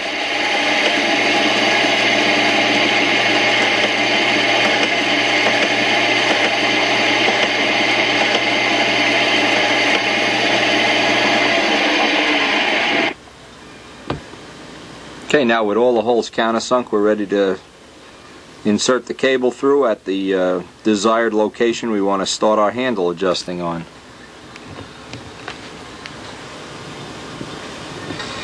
Now, I usually start with a piece of handle cable about 21 inches long, and that leaves me about 6 adjustments before I have to replace the cable. Let me just mention another thing too, the little ends that we use to pinch the cable. These are hardened aluminum 6061, they're anodized, deburred. Just a thought here, don't go using a tin can or anything if you're going to make your own handle. Get some hardened aluminum, don't use a stop sign or whatever. And the cable, now, there's several different kinds of cable you can buy. This is 270-pound test coated cable. It's generally used for machine shop work. You can also buy from WAG Aero, W-A-G space A-E-R-O, some very, very expensive high-test 400-pound test cable. I just can't imagine that you can break 270-pound cable. Another thing, too, is I would recommend every single year, in the beginning of the year, replace all the cable in the handle. After a year of bending, if you don't adjust it, if you adjusted it every week, you would have a better chance of having the cable last longer.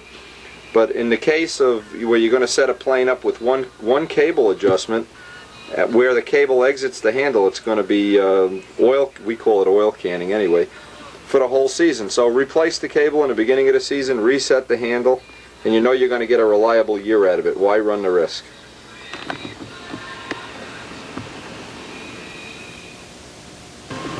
Okay, there's several kind of crimps for the cable. These are split crimps.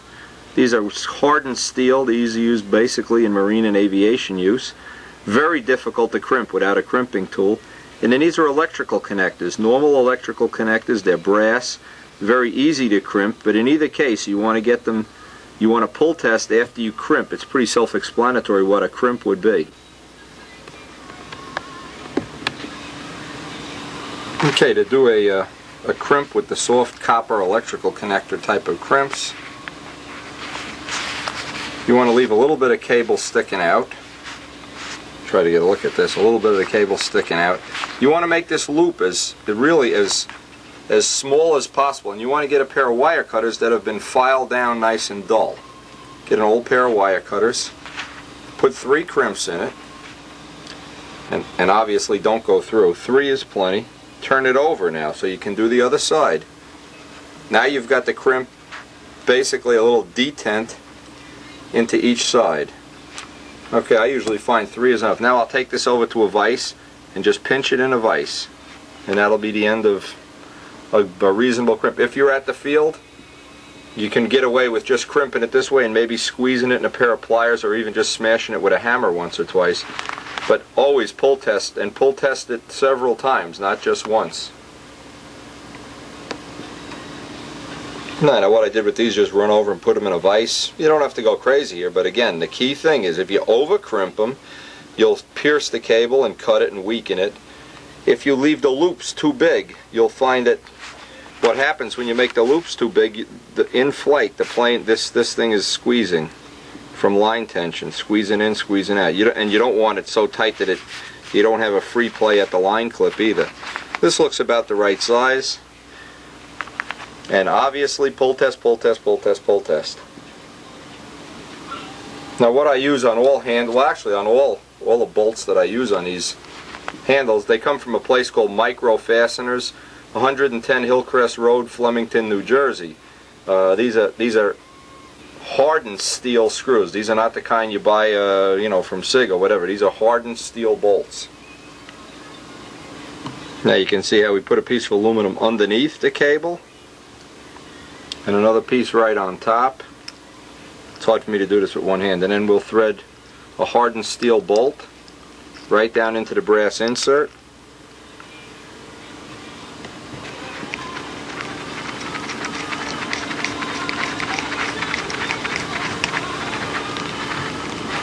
Okay, now just roughly set the bolt in there. Check that you don't have any play in either one of the cables. We're ready to go out and set neutral on the handle.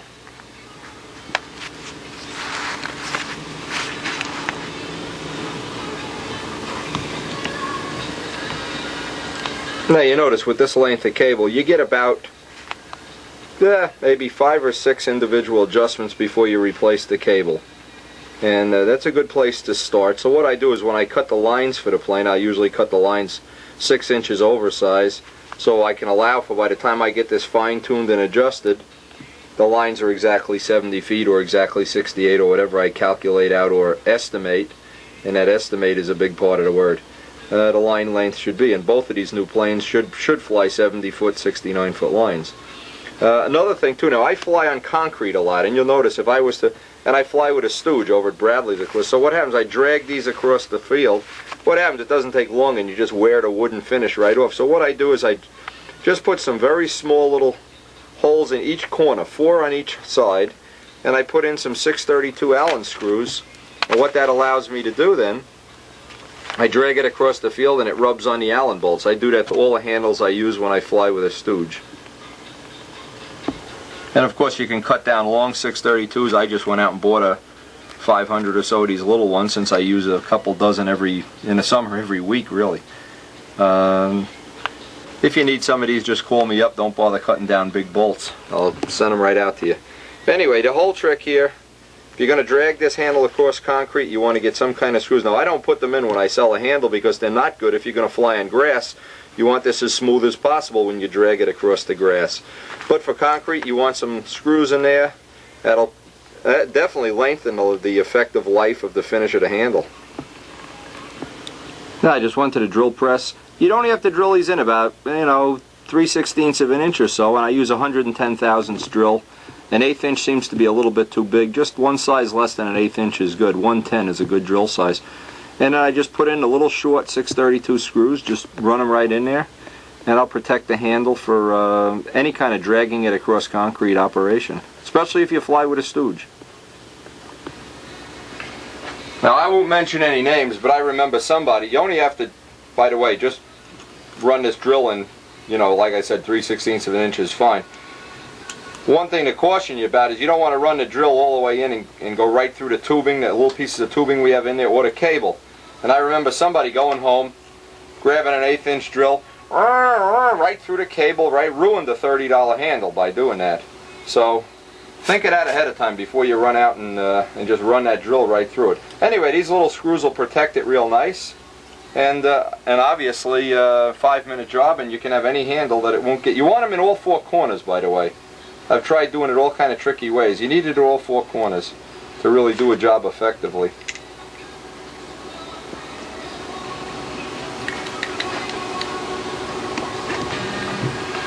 And to show you what kind of a year this has been for the Bhagwan here, I just got a call from my tenant. We had the storm the other night, and a big branch of a tree fell on my other house, and I'm pretty much going to lose the rest of the day going over there with the chainsaw to strip it down, so I'm kind of glad I got this done. Having seen all the stuff that's involved in making a handle, I'm sure you should be able to run out and make a handle of your own, or if you're too lazy or whatever, you can always have the Bhagwan make one up for you.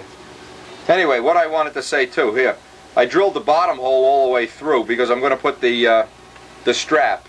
You know, we all have to fly with a, what do you call thing, like a shoelace to hold it on your wrist now. So I take the bottom hole and just drill it right through because it's all the way in the far corner. And that kind of keeps you from picking up the handle upside down too. Although this handle feels good only one way. If you pick it up with the green side up, it feels terrible. So it's kind of a little protection. Not that there's ever really a full protection, but you have some. Okay, and all I have to do is get me a leather shoelace now, and I could loosen this lock nut, put a crimper on the end of it. I crimp it just like a handle cable.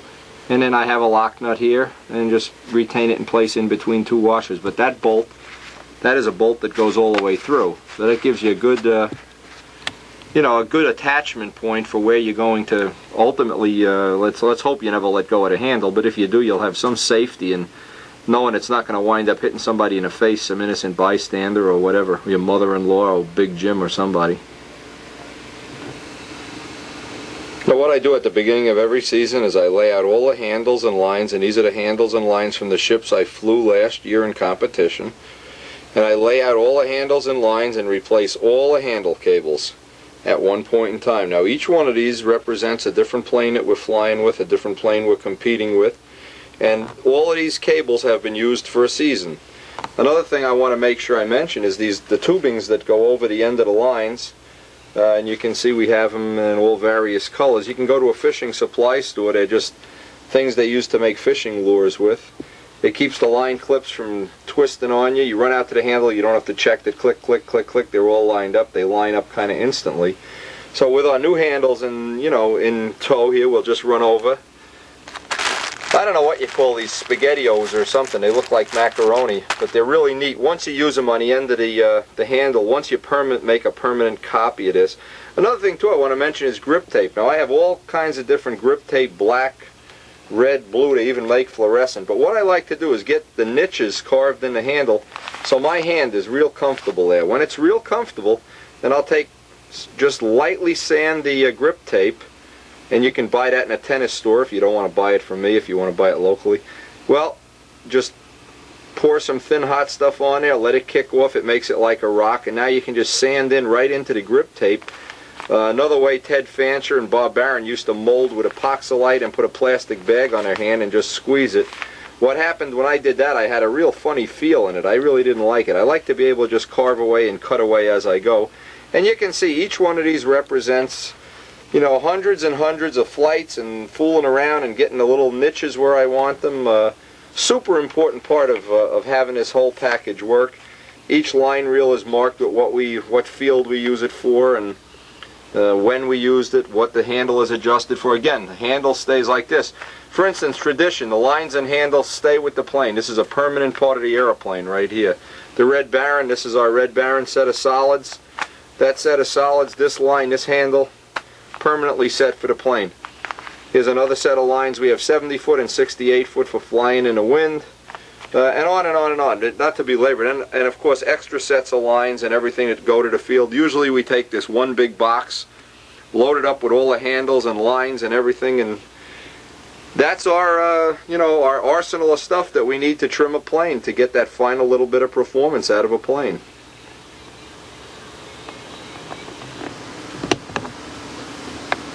And you can just see the collection of different handles. These are the spare handles we use for trimming out. And just to go real quick, these are the two we just made on camera. This is one we would use for a plane that didn't turn as tight inside as outside, and the red plane is one of them that does that. This handle has a 15-degree angle built into it. Again, this would be used for a plane that wanted to turn outside tighter than inside. Another one for outside tighter than inside. This one has a super wide range of adjustment, of about 20 adjustments on each side. For when I get a plane that's either too heavy or too sluggish, I can go way out on the handle. And some of the other handles I made for the 35 size Nobler, a real tiny little light guy. Some of the other handles that were preset, this used to be Tradition's handle. And this is the Sidewinder hand. Now the Sidewinder turns, you know, very unequally. In fact, this should be this way. It turns much tighter up than down, so we reverse the offset on the handle. And by having all these handles, you pretty much, after 100 or so flights, will really have that handle for that that feeling that I told you in the beginning of how nice it feels, like the lines are coming right out of your hand, like it's all an automatic, that it turns and stops automatically, the wing over pullout's an automatic. Very nice. Once you have that technology at your disposal, it really makes it an easy thing to get a plane trimmed out.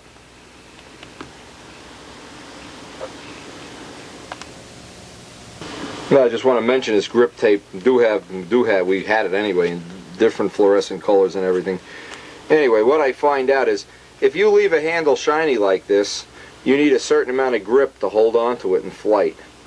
When you put grip tape on, you can kind of relax the grip, because the rougher that handle is, it'll get a better grip in your hand. And almost every setup I wind up with winds up with some amount of grip tape on the handle. I just wanted to mention that on the video. I've tried to put everything I know on the videos, and I even how to make your own handle. And I hope this technology you're going to put to good use, and you'll ultimately upgrade your whole program just by knowing the things that are on this video. And if you still have a question, hey, telephone, pencil, pen, let me know.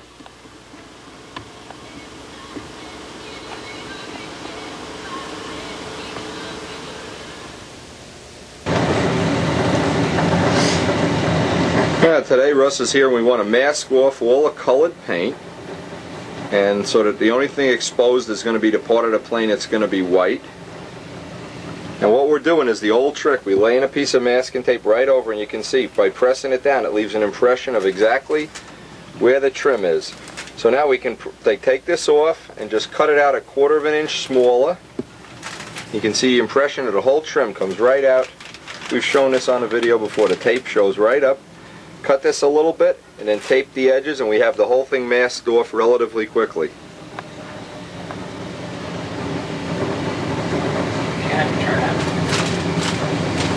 Okay, now by cutting 1/4 inch inside where the tape left its impression, now you can just put that right up on a wing, Russ. Okay. Just let's lay it in position and then just see how close we've come. We want to leave about 1/4 of an inch. And then you want to get the 3M tape, the good tape, tack it in place in maybe 3 or 4 places, and then we'll go right around the edge, have it taped in place. I like that, man. Yep, that's good. I see you cut in about 1/4 inch. Inside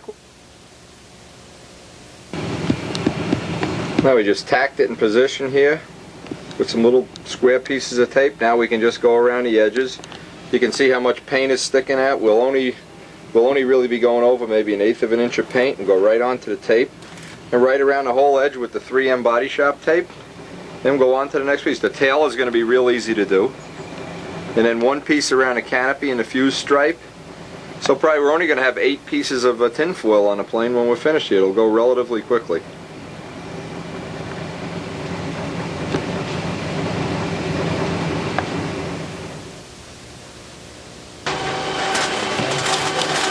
What's this edge here? Right, with all the edges taped down, you pretty much can get an idea of how this system works. This will save you a lot of time if you do it this way. You'll really is a time saver. Now we just go, of course, onto the rest of the plane. The wing, press it down, leaves the impression in the tin foil. The tape leaves its impression. Even if you don't have tape edges, if you just have paint edges, it'll leave an impression in the tin foil. And come down here. Just press, go right through the whole trim, Russ. That's it. Right down here.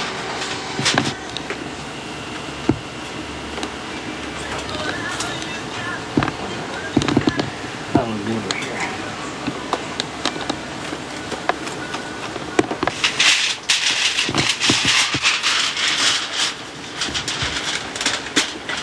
The next thing is just do the impressions of the tail. Same thing. It goes quicker than you think.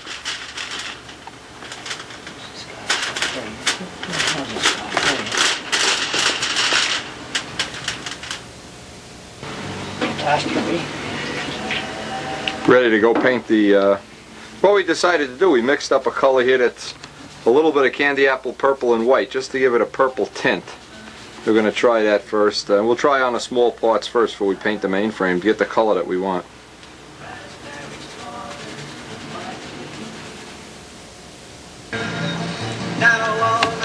Okay, we got all little parts painted here. And we got the color, the final color that we liked having. The next thing is just paint up, spray up the mainframe. We're racing against time here. There's a snowstorm coming in, so we're going to go out and do it right away. Before the snowstorm hits? Yeah, if you can look around, it won't be long before we're going to get more of this. It won't be long. It looks like we did beat the snowstorm though, and it looked like... Now, one of the things worth mentioning, this color covered so well, we really only used 1 8-ounce gun of paint and then maybe an ounce from the second cup to get this, the whole thing covered. And this is about the end of this video anyway, so I want to close this out. At this point, Russ is going to take this home, do all his electroset work, and on the next video I just want to close out the last few minutes of the video with some pictures that have come in and pictures I've had laying around. This one I don't have a name and address on the caption here. This is one of America's 10 most wanted individuals by the Society of Women's Equal Rights, including my wife. Nice pair of pants. Too bad they don't fit. That is the Bhagwan right there. Picture of George Aldrich, designer of the Nobler. Picture of George Aldrich flying inverted. This is a picture of Joe Ortiz from the Lake Charles Nationals, and this is a great story. He had this plane, it's a Nobler of course, all done up with the Bud Light trim job, and he was so excited about going to the Nats, he even asked for sponsorship from from Bud Light. Here's another picture of his wife with the Bud Light too, Peggy Ortiz. And he gets to the Nats, and Whiteley's got exactly the same plane, the same paint job, and except it's a semi-scale laser. He was ready to go and drop kick Whiteley into the pool. Oh man. Anyway, Peggy Ortiz and Joe Ortiz. That's a great story from Lake Charles too. Here's a picture of a man who thinks he's flying a flying saucer or something here. I don't know. Get in the middle of the circle. Look at this Artnowski. He's all off to one side. Unbelievable. This was the Lake Charles Nationals, by the way. These are out of the Lake Charles Nationals book.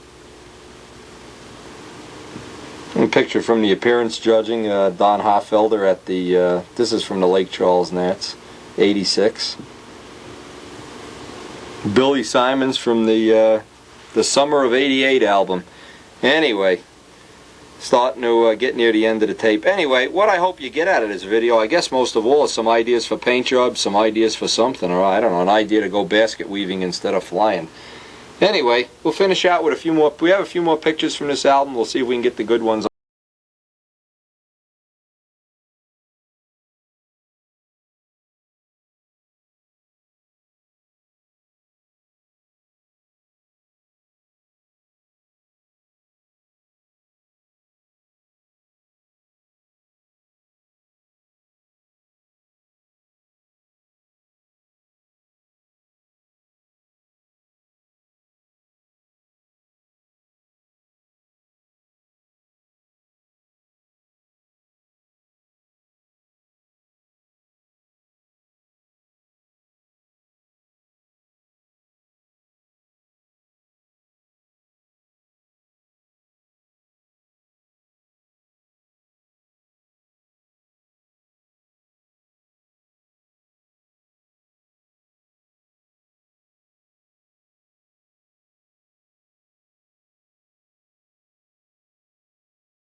This is Stunt Rocket. This is the plane I flew, was it last year?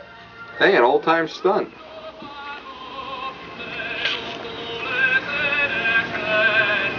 Great picture of my old Nobler from the Nobler videos.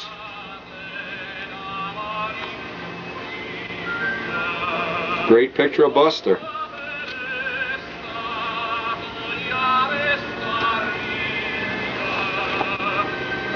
Hey, great picture of Bill from the refinishing job when he melted his whole plane. Great picture. More on this on the next tape. I'll tell the whole story of how this plane got melted on the next tape. Bill Rich. Picture of Chris McMillan flying his, in real life, flying his plane here.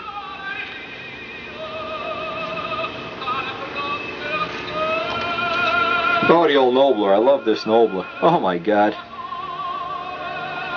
Hard to believe the guy crashed that thing. Just unbelievable. Hey, picture of Midgley's son. Midgley Jr. Hey, nice picture of Gerald Champ here and the wife. Hey.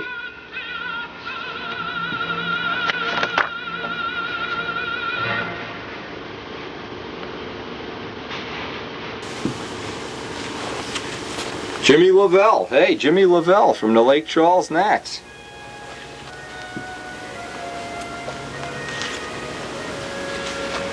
Now, Bill Rich, he thinks he's fooling me with these. I know what these things are. These are those tattoos that the kids put on their arm. And you can cover them with clear dope if you spray it on real dry. Bill has told me that. Those are the tattoos. Kids' tattoos. Here's a picture of the most generous guy in stunt. Absolutely the most generous guy, Mike Rogers.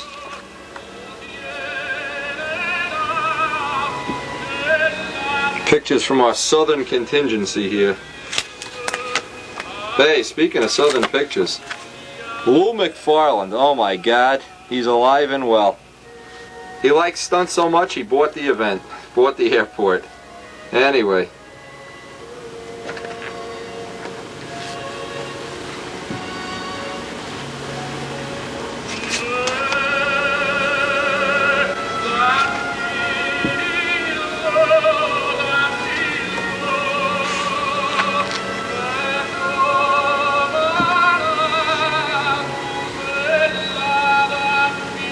Jose Modesto with his new Cardinal. Looks just like my plane.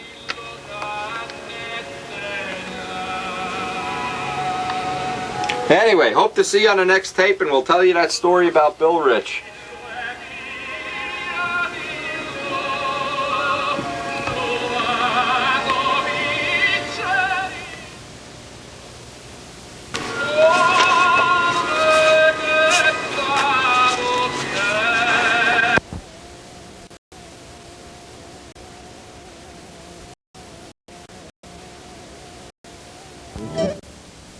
A country abounding in food.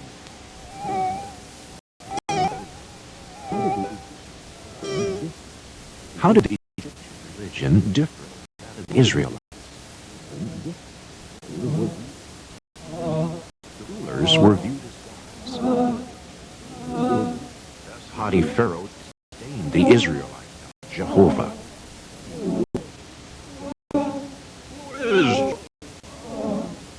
I should obey his voice. No at all. Was not the Egyptians worshipped. The names of 140 gods were found in the tomb of Pharaoh Thutmose III. Many of their gods had human bodies and animal heads.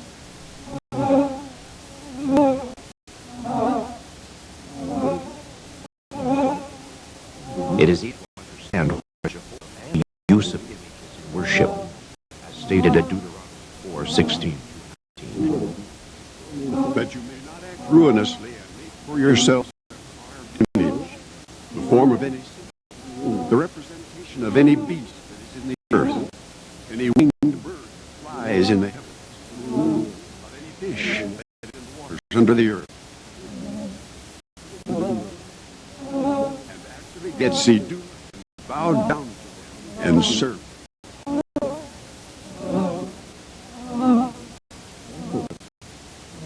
The Egyptians also worshipped triads, or groups of gods. They used the cross or song, the symbol of life. And they believed in the immortality of the soul.